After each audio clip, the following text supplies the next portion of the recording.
नमस्कार, स्वागत है आपका हमारी खास पेशकश में। आपके साथ मैं हूं वैश्क गौरी। छत्तीसगढ़ की सियासत में भूचाल लाने वाले अंतागढ़ टेप कांड ने एक बार फिर से तूल पकड़ लिया है।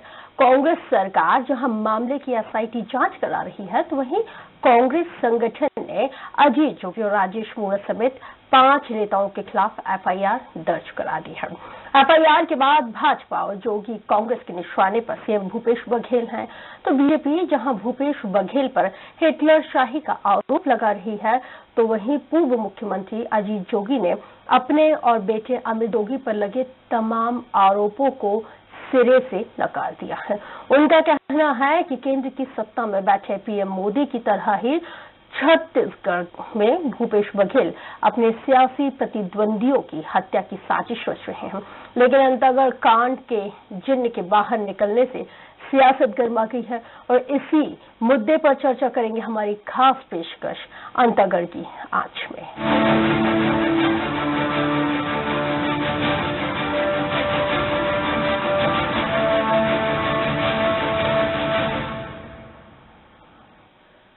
तो अब जबकि लोकसभा चुनाव नजदीक हैं, तो बीजेपी और कांग्रेस मुद्दों को लेकर आमने सामने है। आमने सामने ही नहीं बल्कि एक दूसरे को नीचा दिखाने की राजनीति भी करने लगे हैं। अंतागढ़ कांड में भी कुछ ऐसा ही दिखाई दे रहा है। देखिए ये रिपोर्ट। साल 2014 अंतागढ़ विधानसभा उपचुनाव के बाद उजागर हुआ अंतागढ़ टेप कांड से छत्तीसगढ़ की सियासत में उबाल है। कांग्रेस ने जिस मुद्दे को विधानसभा चुनाव में खूब भुनाया, अब उसकी दोबारा जांच कराकर विरोधियों की घेराबंदी कर दी गई है। कांग्रेस सरकार जहां एसआईटी से जांच करा रही है, वहीं संगठन ने बाकायदा 5 नेताओं के खिलाफ नामजद रिपोर्ट भी करा दी है। कांग्रेस प्रवक्ता किरणमयी नायक ने पूर्व सीएम अजीत जोगी, पूर्व विधायक अमित जोगी, पूर्व मंत्री राजेश मूणत, डॉक्टर रमन सिंह के दामाद डॉक्टर पुनीत गुप्ता और तत्कालीन कांग्रेस प्रत्याशी पूर्व विधायक मंतूराम पवार पर एफआईआर दर्ज कराई है। किरणमयी नायक का आरोप है कि भाजपा के राजेश मूणत और पुनीत गुप्ता ने 2014 के अंतागढ़ उपचुनाव में कांग्रेस प्रत्याशी मंतूराम पवार को आर्थिक प्रलोभन देकर खरीद लिया था। इसके लिए उन्होंने अजीत और अमित जोगी के साथ मिलकर साजिश रची थी। किरणमयी नायक ने कहा कि उनके पास इस मामले के ऑडियो क्लिप मौजूद हैं। ऑडियो स्क्रिप्ट जो थी उसमें आया था कि राजेश मूणत के बंगले में ही इस पूरे पैसे का लेन देन हुआ है, और हमने जब पहले 2016 में शिकायत की थी, आपको उसकी कॉपी मिल जाएगी प्रदेश कांग्रेस कार्यालय में, उसमें राजेश मूणत के नाम से हमने शिकायत की थी और इसलिए हमने यहाँ पर उस नाम को फिर से रखा हुआ है और अब आगे जांच करेंगे पुलिस वाले, पता चल जाएगा। इधर भाजपा के प्रदेश प्रभारी अनिल जैन ने कहा कि भूपेश सरकार दुर्भावना और बदले की भावना से कार्रवाई कर रही है। कांग्रेसियों के लिए कोई नियम नहीं, लोकतांत्रिक प्रक्रिया को वो मानते नहीं, सुप्रीम कोर्ट और संविधान पर उन्हें विश्वास नहीं। जांच चल रही है सीबीआई में। इस सीबीआई जांच में खुद जब मुख्यमंत्री को दोषी करार दिया गया और जेल भी रहना पड़ा, इस मामले को यहाँ नहीं चलाया जाए, ये मामला ट्रांसफर होना चाहिए। और वहीं पूर्व मुख्यमंत्री अजीत जोगी ने अपने और बेटे अमित जोगी पर लगे आरोपों को पूरी तरह से झूठा बताया है।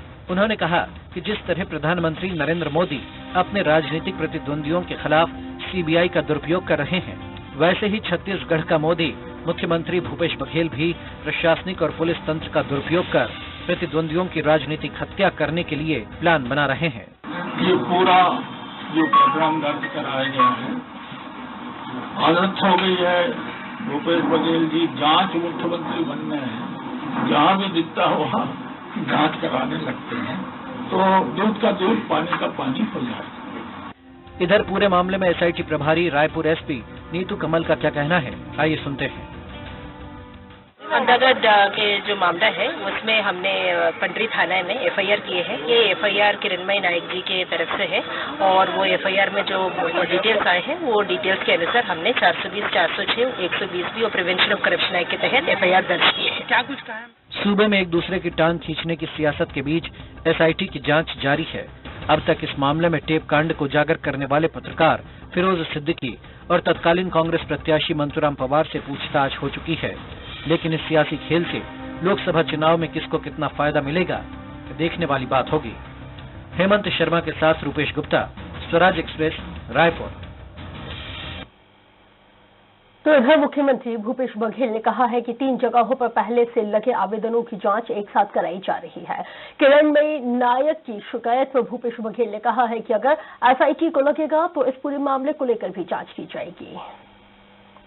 तीनों मामले को जोड़कर इसकी जांच कराई जा रही है और एप्लीकेशन तो पहले से था, एफआईआर पहले से था, तो उसकी जांच ही करा रहे हैं। हमने कोई नई बात तो नहीं की, लेकिन 3 जिले में है, उसको एक साथ करके हमने जांच कराया है।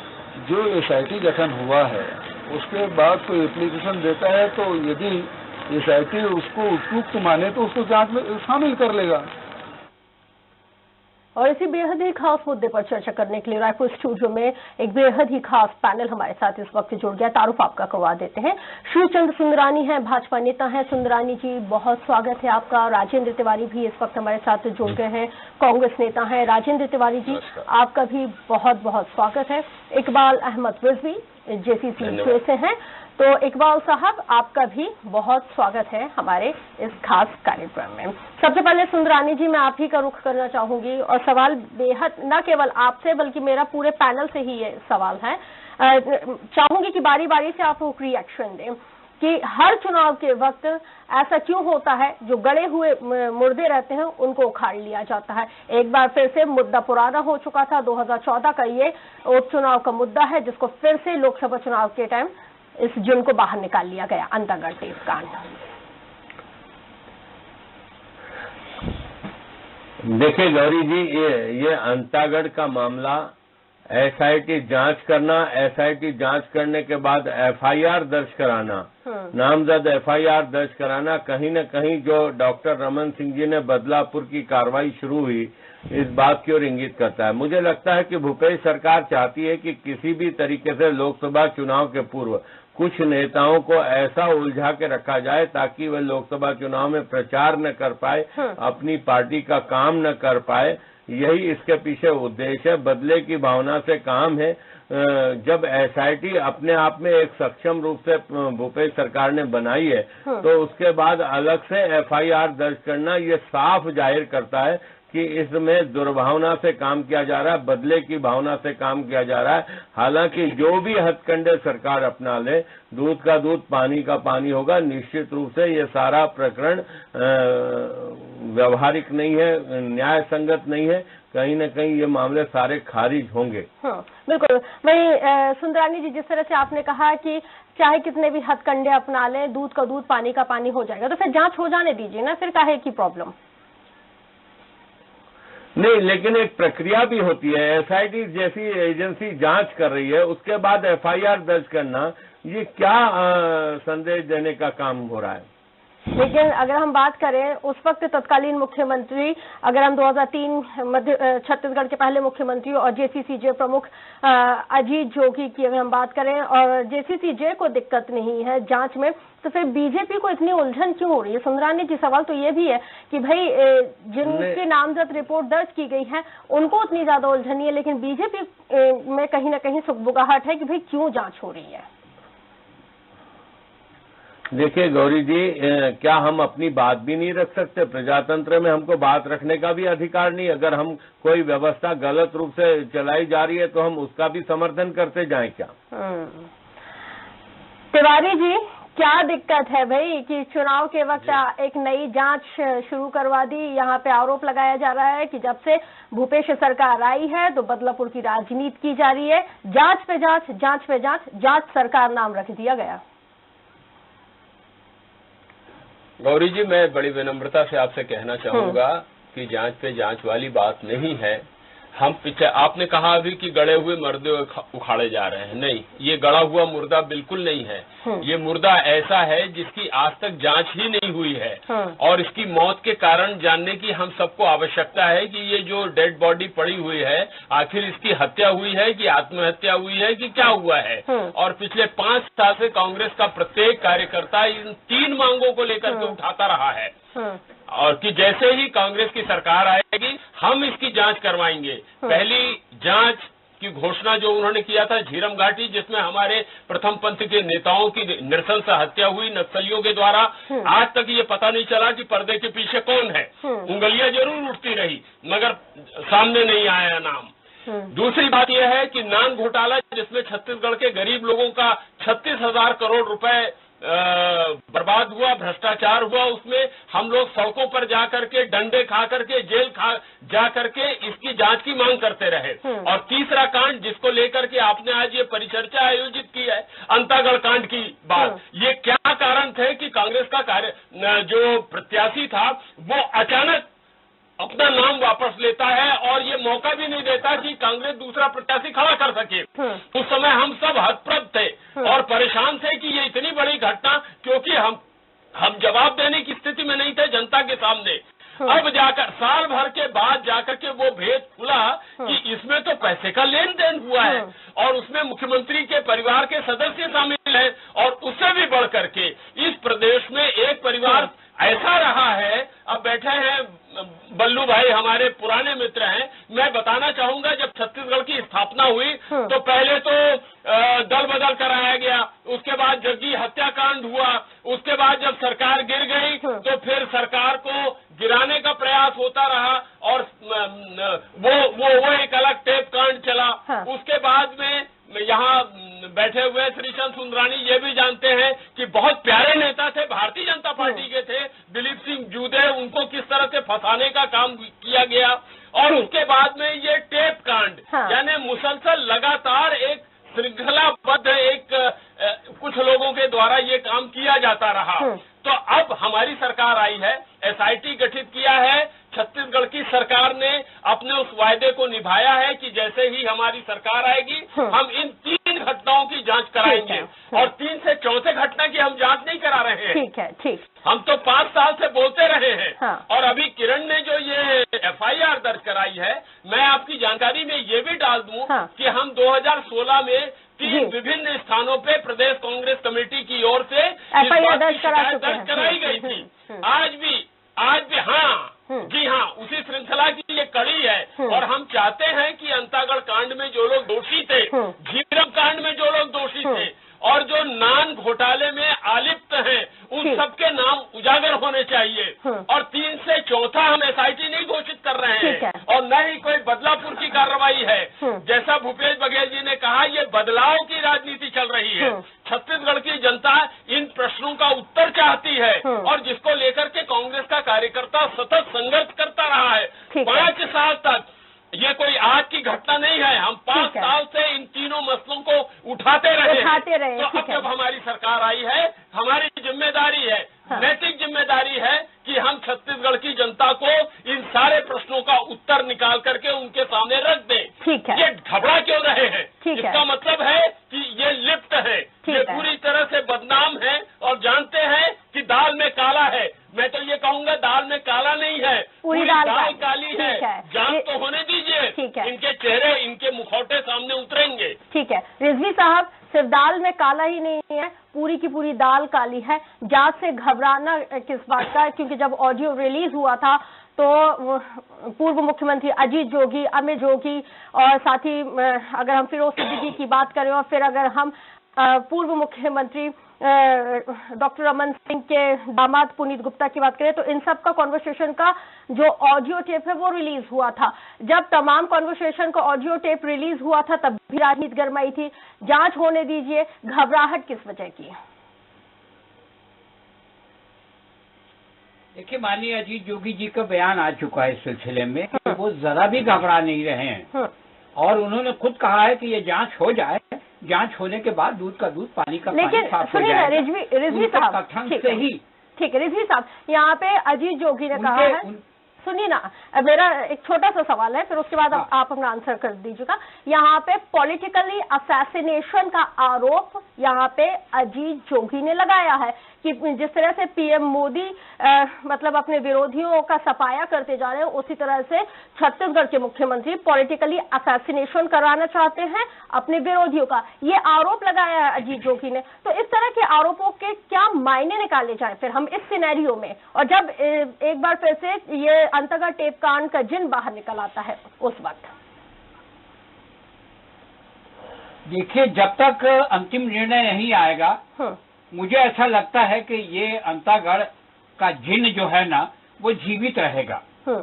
तो अब ये जब एसआईटी की जांच शुरू करवा दी है माननीय मुख्यमंत्री जी ने, तो इसका फैसला आ जाने दीजिए। और माननीय अजीत जोगी जी ने जो बोला है, तो उनके बोलने के पीछे जरूर कुछ ना कुछ साक्ष्य होगा उनके पास, या उनके पास कोई ग्राउंड होगा कि ये बदले की भावना से किया जा रहा है। जबकि माननीय मुख्यमंत्री जी ये कह चुके हैं कि हम किसी के विरुद्ध कोई भी बदले की भावना से काम नहीं करेंगे। तो अब ये जो काम हो रहा है, ये किस नजरिए से हो रहा है, मेरे कहने की जरूरत नहीं है। छत्तीसगढ़ की जनता भली भांति जानती है, समझती है और जागरूक है। उसे मालूम है कि ये एक के बाद एक, अब जब एसआईटी की जांच का आदेश माननीय मुख्यमंत्री जी ने कर दिया है, तो क्या वो जो आदेश था वो बिना एफआईआर या बिना रिपोर्ट के की गई थी? ये जो किरणमयी नायक जी ने रात को 12 बजे जा करके, जिस तरह से लोग बहुत गंभीर मसलों के लिए जाके हाईकोर्ट और सुप्रीम कोर्ट को जजेस को रात को 12, 1, 2 बजे तक जगा लेते हैं, तो ये मामला भी क्या उतना ही गंभीर है जिसके लिए रात को क्या दूसरे दिन नहीं जा सकती थी, या एक दिन पहले नहीं जा सकती थी? रात को 12 बजे जाकर के रिपोर्ट दर्ज करवाना, ये अपने आप में संदेहास्पद है। और मैं तो ये कहूँगा कि ये आखिरी रिपोर्ट नहीं है। अभी हमारे कांग्रेस पार्टी के और भी लोग हैं, उनको चाहिए कि वो भी दुर्ग में करवाएं, राजनांदगांव में करवाएं, जगदलपुर में करवाएं, अंतागढ़ में करवाएं, जहाँ भी करवाना है वहाँ रिपोर्ट करवाएं। लेकिन एक बात मैं बता दूं, दूध का दूध और पानी का पानी साफ हो जाएगा। इसीलिए मेरा कहना है कि माननीय अजीत जोगी और जोगी परिवार ही सभी लोगों की, चाहे वो बीजेपी हो या कांग्रेस, उनके निशाने पे रहता है। लेकिन हमेशा किसी को कोई हासिल नहीं हुआ और वो बेदाग हमेशा हर प्रकरण में सिद्ध हुए हैं। तो एक बात और मैं बता दूं कि किसी शायर ने बहुत पहले एक शेर लिखा था, शायद उसको ये मालूम होगा कि अजीत जोगी जैसा व्यक्तित्व छत्तीसगढ़ में पैदा होने वाला है। तो वो शेर ये है कि हमको मिटा सके ये जमाने में दम नहीं, हमसे जमाना खुद है, जमाने से हम नहीं। तो आप देखिएगा, वक्त बता देगा कि कौन सच्चा है, कौन झूठा है, किस कांड में कितनी सच्चाई है। क्योंकि जहाँ तक ऑडियो का सवाल है, मैं रोकना चाहूंगी, मालूम है, मैं वकील हूँ, रोकना चाहूंगी, audio evidence humbly I'm requesting to you, मैं आपको बस कुछ मिनट के लिए रोकना चाहूंगी। इस पूरे टेप कांड का खुलासा करने वाले फिरोज सिद्दीकी इस वक्त हमारे साथ फोन लाइन पर जुड़ गए हैं, उनसे भी हम जान लेते हैं। फिरोज जी, आपने टेप को रिलीज किया था, जो पूरा आप लोगों का कॉन्वर्सेशन था, उस ऑडियो को आपने रिलीज किया। अब आपसे जानना चाहेंगे कि आपका सबसे पहले रिएक्शन चाहूंगी, उसके बाद दूसरा सवाल मेरा। मैंने ही इसको टैप को रिलीज किया था और ये जो एक राजनीतिक क्राइम हुआ था, ये बहुत बड़ा, और उस समय जो अंतागढ़ टेप कांड में जो बातें आई हैं, जिसे मंतूराम पवार ने अपना नाम वापसी लिया था जी, वो कोई उसका स्वेच्छा से लेना नहीं था, उसको एक प्रलोभन, एक स्वार्थ की राजनीति की वजह से लिया गया था। ये दबाव, ये प्रलोभन किसके द्वारा दिया गया था फिरोज जी?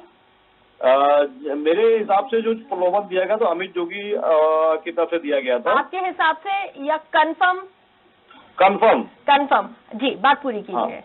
जी, उन्होंने प्रलोभन दिया था उनको, और इनका कहीं न कहीं से दूसरी पार्टी से भी इनका साठगांठ था इनका, उसके हिसाब से मतलब जो है, एक भूपेश बघेल उस समय अध्यक्ष हुआ करते थे और अभी सीएम है, तो उनको नीचे दिखाने के लिए सारी रणनीति रची गई थी। जी, फिरोज जी बने रहिए आप हमारे साथ। जेसीसी से हमारे साथ स्पोक पर्सन रिजवी साहब भी जुड़े हुए हैं। रिजवी साहब, आप सुन रहे हैं, फिरोज सिद्दीकी कह रहे हैं कि भूपेश बघेल को नीचे दिखाने के लिए ये जो पूरी कॉन्स्पिरेंसी है उसको गठित किया गया था, सिर्फ उनको नीचे दिखाने के लिए कि कांग्रेस कैंडिडेट अपना नाम वापस ले। सीधे सीधे आरोप, और इसका प्रमाण भी वो दे रहे हैं फिरोज सिद्दीकी, और साथ में सुंदरानी जी, आप लोग पे भी आरोप है कि भाई आप दोनों की मिली भगत। देखिए, आरोप लगाना किसी के भी ऊपर आसान है। राजनीति काजल की कोठरी होती है। राजनीति में जो भी कदम रखता है आरोप लगते हैं, लेकिन सच्चाई से बहुत दूर होते हैं और आखिरी में दूध का दूध पानी का पानी होता है। निश्चित रूप से विपक्ष में जो आता है उसको परेशानियां। फिरोज सिद्दीकी जी, अगर आप मेरी आवाज होगा इंतजार तो सभी को है। फिरोज सिद्दीकी जी, अगर आप मेरी आवाज सुन रहे हैं तो मेरा सवाल आपसे ये भी है कि इस पूरे कॉन्वर्सेशन में पूर्व मुख्यमंत्री डॉक्टर रमन सिंह के दामाद पुनीत गुप्ता का भी नाम है और उनकी भी बात अमित जोगी और अजीत जोगी से हुई थी। फिरोज जी, क्या कुछ पूरा कॉन्वर्सेशन था, जरा आप बताएं। इसमें वो मंतूराम को बैठाने के लिए जो बात हो रही है, पैसे की एक डील हो रही है 10 करोड़ से 7 करोड़ में, वो डील हो रही थी उसमें, और उस डील के तहत ही मामला जो आगे बढ़ा था, है ना। और इसमें कोई किसी को आरोप प्रत्यारोप नहीं है, क्योंकि मैं तो एक पत्रकार हूँ, निष्पक्ष हूँ, और मैंने स्टिंग किया था उसका। तो मुझे ना कांग्रेस पार्टी से मतलब है और ना ही भाजपा से मतलब है, ना ही इनके जोगी की पार्टी से मतलब है जी। लेकिन कुल मिला के ये था कि ये जो कॉन्फ्रेंस हुई थी, इसको सुनियोजित तरीके से, मतलब मंतूराम पवार का नाम हटा, निश्चित पूरी सुनियोजित तरीके से ही इसको नाम वापसी कराया गया था और प्रलोभन से और पैसे के दम पे वापस कराया गया था। जी, बहुत शुक्रिया सिद्दीकी साहब हमारे साथ जुड़ने के लिए, बातचीत करने के लिए। रिजवी साहब, ये स्टिंग ऑपरेशन किया गया था फिरोज सिद्दीकी के द्वारा, और वो कह रहे हैं कि एक पहले से प्रॉपर प्लानिंग की गई थी मंतूराम पवार का नाम वापस लेने के लिए। 7 से 10 करोड़ तक का प्रलोभन दिया गया था और इसमें मिली भगत जोगी पार्टी एंड बीजेपी पार्टी की थी। रिएक्शन अब बताएं। देखिए, ऐसा है कि मैं रिएक्शन क्या दूं, उनका एक्शन ही यानी इनएडमिसिबल है। ये जितना भी उन्होंने किया है वो साक्ष्य में ग्राह्य नहीं है। ऑडियो टेप जो होता है ना, audio tape is not an exact evidence नहीं है। वो आप किसी की आवाज की कॉपी नहीं कर सकते हैं क्या? कितने मिमिक्री वाले मैं बताऊं जो कि अमिताभ बच्चन और देवानंद और तमाम लोगों की मिमिक्री ऐसे करते हैं, ऐसे आवाज बनाते हैं कि वो ऐसा लगता है कि अमिताभ बच्चन ही बोल रहे हैं। ऐसे कई लोग हैं यहाँ पर जो यहाँ के नेताओं की आवाज की ट्रू कॉपी करते हैं। तो सवाल ये पैदा होता है कि जब इनमें सच्चाई थी, ये टेप कर रहे थे, तो वीडियो क्यों नहीं लिया?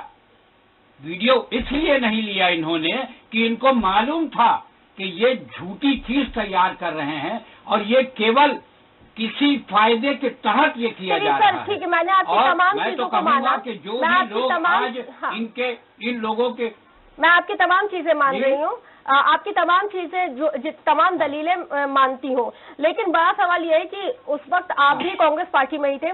वो कौन सा ऐसा बेसिक रीजन रहा था कि Manturam Pawar at last moment पे अपना नाम वापस ले लेते हैं और पार्टी को मौका ही नहीं देते कि दूसरा कोई कैंडिडेट खड़ा हो, सीधे सीधे बीजेपी को वॉक ओवर मिल जाता है? और आरोप लगना था तो और भी लोगों पे लग सकते थे आरोप, सिर्फ जोगी एंड कंपनी पे ही क्यों ये आरोप लग रहे हैं बार बार? हर कोई भी आरोप होता है सीधे सीधे जोगी एंड कंपनी पे चला जाता है। देखिए, इस सवाल का सही जवाब जो है वो मंतूराम पवार स्वयं दे सकते हैं, क्योंकि उनको इसमें पार्टी बनाया गया है, या फिर जिन्होंने उसको टिकट दिया था उस समय के तत्कालीन कांग्रेस अध्यक्ष, या वहाँ जो लोग इसमें संलिप्त थे, जो लोग इसमें जिनका हाथ था, वो लोग ज्यादा अच्छे से बता सकते हैं। बेहतर होगा मंतूराम पवार इसका जवाब दे दें कि किस चीज में कितनी सत्यता है। और ये जो फिरोज सिद्दीकी बोल रहे हैं, ये मंतूराम से भी बात किए होंगे, मंतूराम के साथ भी घूमे होंगे। तो मेरा ये कहना है कि मंतूराम जी जो है वो इस मामले में मुख्य कड़ी हैं। तो मंतूराम पवार जो कहेंगे वही सच माना जाएगा, क्योंकि ये सब ऑडियो टेप है। और audio tape is not at all admissible in the court of law.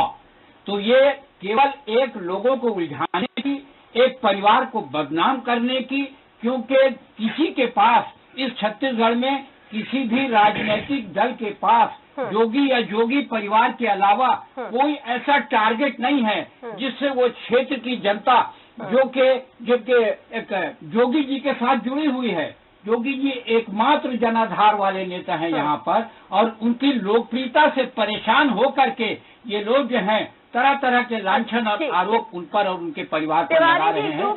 सत्यता तो सामने आ जाएगी भाई। अमित जोगी कहना है कि ग्राफ बढ़ रहा है, क्यों परेशान, किस तरह की खलबली, ये आरोप लगा रहे हैं। देखिए आप जिसको मेरे से पूछ रहे हैं भैया, इतना ज्यादा उनका जनाधार था, जब उनका जनाधार जब तक कांग्रेस के साथ था, जब तक वो कांग्रेस में थे, तीन चुनाव हम हारे हैं बुरी तरह से। जैसे ही वो हमने इनसे पिंड छुड़ाया है, उसके बाद चौथाई बहुमत हमको हासिल हुआ है। तो कांग्रेस का क्या जनाधार है ये तो छत्तीसगढ़ की जनता ने बता दिया। अब ये इकबाल अहमद रिजवी भाई साहब जो है हमारे, बल्लू भाई आप बोल रहे थे मैं नहीं टोका ना, अब सुनिए ध्यान से थोड़ा सा, आपको वकालत करते हैं तो जिस तरह से दलील दिया करते हैं उल्टी पुल्टी अदालत में, वो यहाँ कैमरे के सामने भी देने की कोशिश कर रहे हैं। नहीं मेरी बात सुनिए ना, अब रात को 12 बजे क्यों गए? अरे भाई रात को 12 बजे आप तो वकील हैं, चोर और डकैत थाने जाने से डरता है, वकील थोड़ी दे देगा। किरणमयी नायक जो है वो वकील हैं, साहूकार थोड़ी डरता है थाने में जाने से, चोर डकैत डरते हैं। और सबसे बड़ी बात यह है कि आप जिनके बारे में बात कर रहे हैं, पूरे छत्तीसगढ़ की जनता उस परिवार के बारे में नहीं, मैं पिता पुत्र, क्योंकि उनकी मैं मिसेज रेणु जोगी का बड़ा सम्मान करता हूं, बहुत ही भली महिला है, मैं ऐसा कैमरे के सामने भी कहना चाहता हूं। तो आप ऐसे लोगों के बारे में अब टेप है, आवाज है, मिमिक्री हो रही है, वीडियो क्यों नहीं बनाया, नोट के नंबर क्यों नहीं लिया, और उसके नंबर को नोट क्यों नहीं किया, ये सब उत्तर देने की आवश्यकता नहीं है। हाँ देखिए बहुत साफ बात है। मैं एक बात और जवाब देना चाहूंगा गौरी जी, सिर्फ एक बात का, कि हम और कांग्रेस की सरकार और खास तौर से भूपेश बघेल जी की सरकार के पास इतना फालतू समय नहीं है कि बदले की भावना से हम कोई काम करें। हमारे लिए छत्तीसगढ़ की जनता को, जनता के प्रति जो हमारी जिम्मेदारी है, जो 3/4 बहुमत से हम जीते हैं, उस लक्ष्य को पूरा करना है, छत्तीसगढ़ का सर्वांगीण विकास करना है, उस दिशा में हम आगे बढ़ रहे हैं। हमारे लिए इस तरह की, मगर चूंकि हमने छत्तीसगढ़ की जनता को ये वायदा किया था कि हम इस घटना की जांच कराएंगे, इसके जांच करा रहे हैं हम। यहाँ 40 दिनों के भीतर जो ऐतिहासिक फैसले लिए हैं छत्तीसगढ़ की जनता के पक्ष में और लगातार लिए जा रहे हैं, उनकी अगर फहरिस्त बताऊंगा तो पूरा समय मेरे लिए कम पड़ेगा। तो हम उस दृष्टिकोण से नहीं, मगर हम चाहते हैं कि दूध का दूध और पानी का पानी हो जाए। तीनों ही पार्टियां चाहती हैं कि दूध का दूध और पानी का पानी हो जाए, लेकिन फिर भी तिवारी जी, जैसे कि रिजवी साहब बोल रहे थे कि रात को 12 बजे 12:30 बजे आप लोग FIR दर्ज कराने क्यों गए? नेक्स्ट टाइम से जब भी FIR दर्ज करानी हो तो मतलब आप विपक्ष से परमिशन मुहूर्त इनसे पूछा करेंगे, नहीं आइंदा से इनसे मुहूर्त पूछा करेंगे हम, कितने बजे हमको जाना चाहिए, किसी भी काम के लिए हमको कितने बजे चाहिए, हम इनसे पूछ करके जाएंगे या पंडित से मुहूर्त निकाल करके जाएंगे। ये क्या औचित्य है? नहीं, ये उनका कहना है कि भाई आप क्यों गए। मैं तो सिर्फ आपसे ये कह रही हूँ, आप पूछ लीजिएगा। शीर्षक सुंदरानी जी, मेरा सवाल हमने लगातार इसकी रिपोर्ट किया है और हम आज भी चाहते हैं कि घटना की पूरी तरह से जांच हो। सुंदरानी जी से रिएक्शन ले लूं। सुंदरानी जी, जैसे कि हम चर्चा की जब हमने शुरुआत की थी, रिजवी साहब ने कहा कि भाई हमें तो कोई डर नहीं है। जो प्रमुख जिनकी नामजद FIR दर्ज की गई है, अजीत जोगी, अमित जोगी, भाई इनको डर नहीं है, लेकिन बीजेपी को डर सता रहा है। और साथ ही ये भी आपके जो प्रभारी हैं अनिल जैन, उन्होंने ये भी कहा है कि भाई जांच प्रभावित हो सकती है, दूसरे प्रदेश में जांच को शिफ्ट कर दिया जाए। क्यों इतना डर, इतनी घबराहट किस लिए फिर? अगर नहीं, इसमें डर क्या, हम तो चाहते हैं कि ईमानदारी से जांच हो और जांच चूंकि यहाँ पे सरकार के दबाव में होगी, यहाँ की पुलिस SIT की जांच करेगी तो सरकार के दबाव में काम करेगी और सरकार की मंशा दिख रही है। एक तरफ SIT बना के दूसरी तरफ FIR दर्ज करके कहीं न कहीं संदेह जन्म देता है। आप मानते हैं कि इस तरह की जब भी कोई जांच अगर सरकार के द्वारा बैठाई जाती है तो जांच टीम दबाव में जांच करती है, आप इस बात को मानते हैं? नहीं गौरी जी, SIT के बाद FIR की जरूरत क्यों पड़ी? ये यही से संदेह उत्पन्न होता है। SIT की जरूरत, उनको जरूरत पड़ी होगी इसलिए उन्होंने दर्ज कराई। मेरा सवाल बेहद साफ है, आप इस बात से एग्री कर रहे हैं? मैं भी तो पूछना चाह रहा हूँ गौरी जी, मैं भी नहीं, मैं हाँ या ना की बात आप थोड़ी तय करेंगे। आप आप थोड़ी तय करेंगी गौरी जी, हाँ या ना? हम भी तो गौरी जी जानना चाहते, हम भी जानना चाहते कि SIT के बाद चाहती हूँ सर, मैं आपसे सिर्फ ये जानना चाहती हूँ कि जब भी इस तरह की कोई जांच का गठन किया जाता है तो क्या आप मानते हैं कि राज्य सरकार का दबाव होता है? अगर आप ये कह रहे हैं कि भाई जांच प्रभावित हो सकती है तो इसके पहले भी जितनी जांच हुई होंगी कहीं ना कहीं उन जांचों को प्रभावित किया गया होगा। आपकी बात से ये निष्कर्ष भी निकलता है। बहुत शुक्रिया चर्चा में शामिल होने के लिए। सुंदरानी जी आपका भी बहुत शुक्रिया, तिवारी जी आपका भी बहुत शुक्रिया। अब जबकि लोकसभा चुनाव नजदीक है तो बीजेपी और कांग्रेस मुद्दों को लेकर आमने सामने नहीं है बल्कि एक दूसरे को नीचा दिखाने की राजनीति करने लगी है और इसी कड़ी में जो अंतागढ़ टेपकांड का जिन्न है वो एक बार फिर से बाहर निकल गया है। बहरहाल चर्चा में इतना ही, देखते रहिए स्वराज एक्सप्रेस।